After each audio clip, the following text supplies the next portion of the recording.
काफ़ी interesting case था, उस पर अपने को चैलेंजेस भी काफ़ी सारे आए थे, जीटी टाइम पे भी उसका। जो हमारे ऑस्ट्रेलिया में फाइनेंस होते हैं वो 3 तरीके से एक्सेप्टेबल होती है, बट अगर आप 7 लाख से ज़्यादा का लोन लेते हैं तो most of the banks are looking.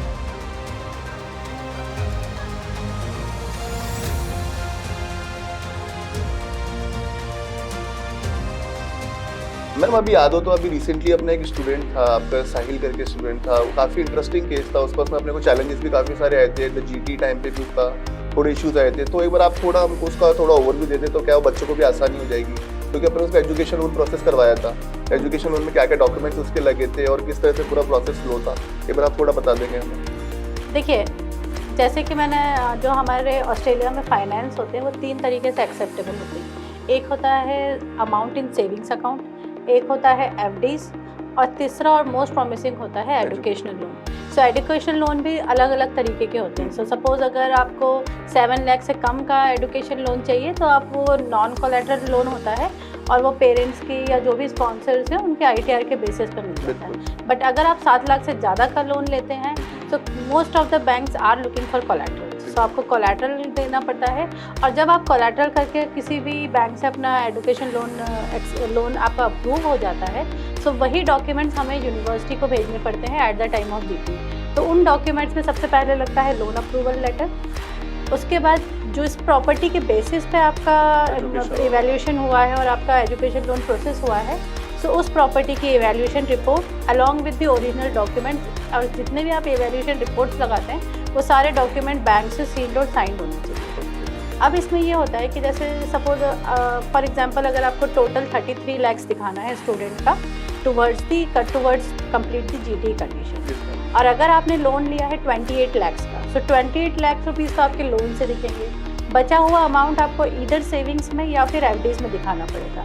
अगर ऐसी कंडीशन होती है तो हम ये रिकमेंड करते हैं कि जितना बचा हुआ अमाउंट है वो आप अपने सेविंग्स में दिखाएं, मतलब लिक्विड फंड में दिखाएं, क्योंकि काफ़ी सारी चीज़ें होती हैं। हम जब वीज़ा करते हैं तो वीज़ा फीस लगती है, उसके बाद हमारे टिकट्स लगते हैं, मिसलेनियस छोटे मोटे एक्सपेंसेस होते हैं। तो अगर हम सारा ही पैसा हार्डकोर दिखाएंगे तो वो भी जस्टिफाई नहीं होता। हमारे हाथ में भी कुछ पैसा होना चाहिए फॉर द मिसलेनियस एक्सपेंसेस। तो अपन 100% एजुकेशन लोन के थ्रू नहीं जा सकते। 100% हम एजुकेशन लोन पर नहीं जा सकते हैं, क्योंकि कुछ बैंक्स होती हैं वो सिर्फ ट्यूशन फीस को सपोर्ट करती हैं, कुछ बैंक्स होती हैं जो ट्यूशन फीस और लिविंग एक्सपेंसेस दोनों को सपोर्ट करती हैं। और अगर ट्यूशन फीस और लिविंग एक्सपेंसेस दोनों को अगर बैंक सपोर्ट करता है तो इनिशियल जो फर्स्ट सेमेस्टर की फ़ीस और हेल्थ केयर इंश्योरेंस है वो तो यूनिवर्सिटी डायरेक्ट बैंक से लेके बैंक से सबमिट हो जाता है। बट जो लिविंग एक्सपेंसेस का अमाउंट है वो बैंक को बच्चे के सेविंग्स अकाउंट में ट्रांसफ़र करना पड़ेगा for the miscellaneous expenses. So in any form हमें लिक्विड पैसा तो चाहिए ही चाहिए। अब जैसे कि हम एजुकेशन लोन की बात करते हैं, और एजुकेशन लोन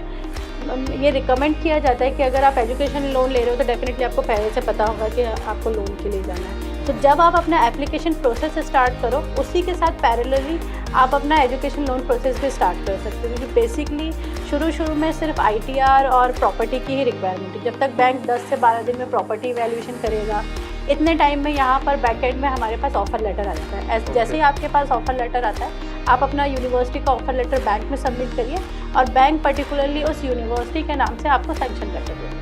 तो मैम मेरा इसी के अंदर एक क्वेश्चन और था, जैसे अपन एप्लीकेशन प्रोसेस करते हैं तो अपन 3 to 4 यूनिवर्सिटीज़ के अंदर अपन डिफरेंट एप्लीकेशन प्रोसेस करते हैं स्टूडेंट का। अगर 2 यूनिवर्सिटी से उसको ऑफर आ गया, बच्चे ने कंपेयर करा कि यार यूनिवर्सिटी में ज़्यादा सस्ता पड़ रहा है और उसने वाला मतलब ऑफर लेटर बैंक में दे दिया, और उसको बाद में कोई और यूनिवर्सिटी से ऑफर आया जहाँ पर उसको ज़्यादा अच्छी स्कॉलरशिप मिल रही है, तो वो बैंक्स में वो स्विच करा सकता है फिर एजुकेशन लोन? जी हाँ, बिल्कुल स्विच करवा सकते हैं। काफ़ी सारी जगह ऐसा भी होता है कि बच्चे एक बार ए यूनिवर्सिटी के लिए लोन लेते हैं बट बच्चे को सेकंड ऑप्शन पसंद आता है तो एक सिंपल एप्लीकेशन से एजुकेशन लोन चेंज कर दिया जाता है।